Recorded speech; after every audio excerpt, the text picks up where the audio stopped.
واصف علی واصف فرماتے ہیں، درویش وہ ہے جس کو اللہ کے فیصلوں کا احترام ہو، اور دنیا دار وہ ہے جو اپنی خواہش اور ضرورت کا احترام رکھے۔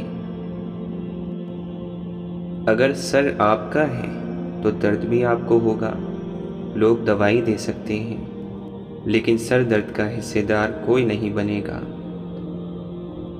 عبادتیں ان کا تقدس اور اہمیت اپنی جگہ، لیکن کسی انسان کا دل خوش کر دینا سب اہمیتوں سے زیادہ اہم ہے۔ انسان سے محبت وہی کر سکتا ہے جس پر خدا مہربان ہو۔ اگر خواہش حاصل سے زیادہ ہو تو انسان خود کو غریب سمجھتا ہے۔ اگر آپ زندہ ہیں تو غلط باتوں کی مخالفت کرنا سیکھیں۔ لہروں کے ساتھ لاشیں بہا کرتی ہیں، تیراک نہیں۔ انسان کبھی کسی کے لیے اتنا ضروری نہیں ہوتا جتنا وہ گمان کر لیتا ہے۔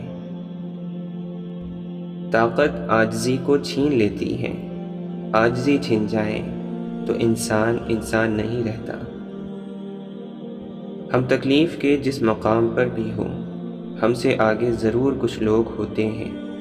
انہیں دیکھ کر ہمیں شکر کی لاٹھی تھام لینی چاہیے تاکہ راستہ سہولت سے کٹ سکے۔ بڑے گھر اور بڑے دل کا کیا کرنا جب وہ اللہ کے ذکر سے خالی ہو۔ ایک دن ایسا آئے گا جب اعمال بولیں گے اور اللہ انصاف کرے گا۔ اکثر جو لوگ دوسروں کی زندگیوں میں جھانکتے رہتے ہیں، ان کا اپنا گریبان پھٹا ہوتا ہے۔ لوگ ہماری زندگی کا ایک صفحہ پڑھ کر پوری کتاب خود ہی لکھ لیتے ہیں۔ اپنے دل کے دروازے پر دربان بن کر بیٹھو، سوچو کیا آ رہا ہے اور کیا جا رہا ہے۔ اگر دل میں رکھنے کے قابل کوئی چیز ہے تو رکھو، اور اگر نہیں تو اسے نکال دو۔ اللہ کے خیال کو چھوڑ کر اس کی مخلوق کے خیال میں گم ہونے والا انسان دین اور دنیا کے خسارے میں رہتا ہے۔ واصف علی واصف فرماتے ہیں، یہ نسخہ لکھ لو کتابوں میں کہ جس نے نظر عطا کی ہے، نظر کو نظارہ وہی عطا فرمائے گا۔ جس نے آپ کو ذہن عطا فرمایا ہے، خیال وہ خود ہی عطا فرمائے گا۔ جس نے دل عطا فرمایا ہے، وہ دلبر بھی عطا فرمائے گا۔ جس نے گلا عطا فرمایا ہے، وہ سننے والے بھی خود ہی پیدا کر دے گا۔ مولانا رومی فرماتے ہیں، درد دنیا کی دولت سے بہتر ہے تاکہ تو تنہائی میں اللہ کو پکار سکے۔ اللہ باقی ہے لیکن وہ فانی ہی کو پیدا فرماتا ہے اور اسی فانی سے محبت بھی کرتا ہے۔ اگر جہالت کے زمانوں میں سچائی ایک آدمی میں نمایاں ہو گئی اور وہ اگر زیادہ نمایاں ہو کر طاقتور ہونے لگ گیا تو ساری جہالت اکٹھا ہو کر اسے پھانسی لگا دے گی۔ دنیا یہ نہیں دیکھتی کہ آپ پہلے کیا تھے، دنیا یہ دیکھتی ہے کہ آپ اب کیا ہیں۔ اس لیے ماضی پر فخر کرنے سے بہتر ہے کہ آپ اپنے حال کو سدھاریں۔ کائنات کا پہلا گناہ نہ شرک تھا نہ کفر، پہلا گناہ تھا میں بہتر ہوں۔ ابلیس خدا سے محبت کرتا تھا، اس کی عبادت کرتا تھا، لیکن اس کا حکم ماننے سے انکار کر گیا۔ اس نے تکبر کیا، کفر کیا، اس لیے کہ اسے انسان کی اہمیت کا شعور حاصل نہیں ہوا۔ اگر کوئی شخص یہ کہے کہ اسے مصور سے پیار ہے لیکن اس کی بنائی ہوئی تصویروں سے پیار نہیں، تو اس شخص کو کیا کہا جائے؟ زندگی کے تمام اثاثوں میں، تمام خوبیوں میں، تمام حاصل میں سب سے قیمتی، سب سے اعلیٰ چیز اچھا خیال ہے۔ خوشی نہ رہی تو غم کب تک رہے گا؟ اس لیے غم کو بھی 4 دن کا میلہ سمجھ کر گزار لو۔ بندہ نہیں رہتا تو غم کہاں سے رہے گا؟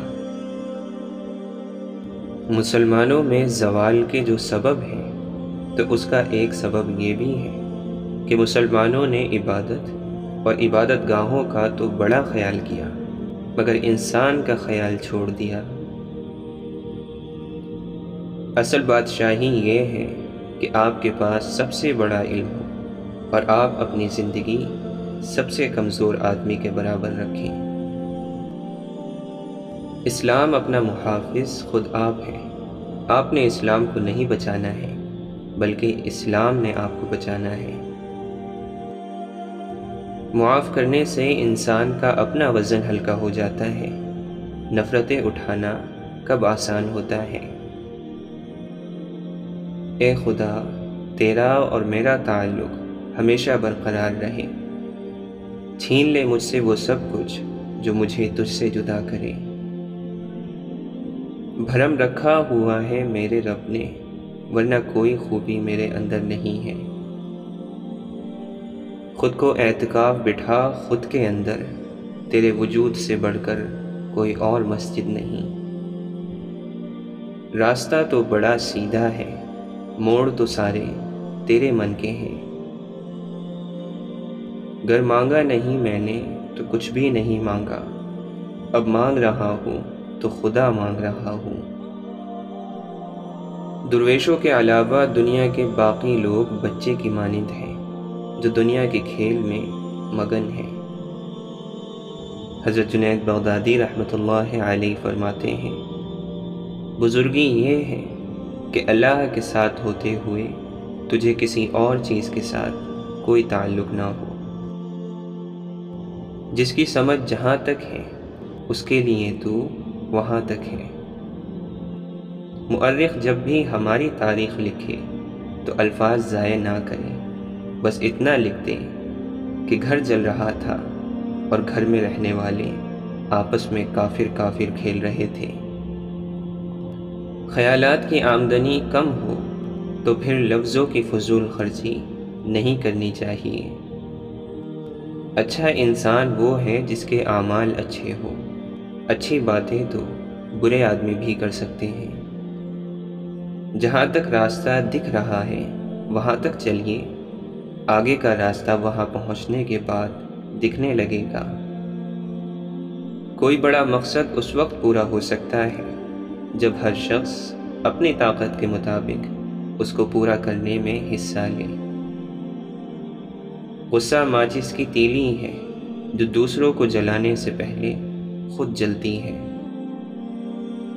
جن کی تربیت میں کمی رہ جاتی ہے وہ ساری عمر دوسروں کی کردار کشی، طعنہ زنی، تعصب پھیلانے اور سکون برباد کرنے میں سب سے آگے رہتے ہیں۔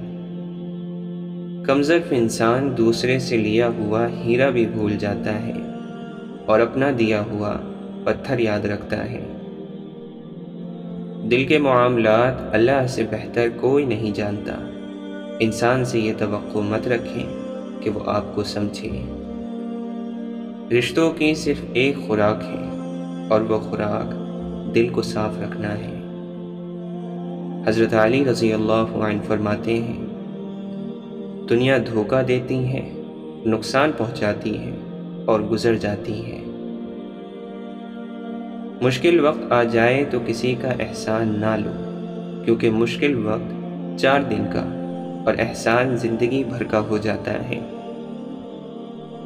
آپ نے فرمایا، ہر عمل یہ سوچ کر کرو جیسے یہ عمل ایک بیج ہے اور کل کو اسے درخت بننا ہے۔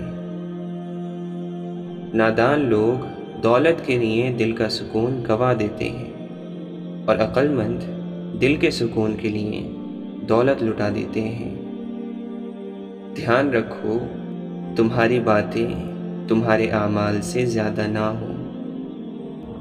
تجربہ وہ کنگھی ہے جو زندگی میں اس وقت ہاتھ آتی ہے جب بال جھڑ چکے ہوتے ہیں۔ حضرت عمر رضی اللہ عنہ فرماتے ہیں، جس کی حیا کم ہو جاتی ہے اس کی پرہیزگاری کم ہو جاتی ہے۔ صبر تمہارے لیے اللہ سے کن یعنی قبولیت کی سفارش کرتا ہے۔ دنیا کے لیے کتاب کا قصہ ہے محبت، اور مومنوں کے لیے ایمان کا حصہ ہے محبت۔ سر جھکانے کی خوبصورتی بھی کمال کی ہوتی ہیں، سجدے زمین پر کرو تو دعائیں آسمان تک جاتی ہیں۔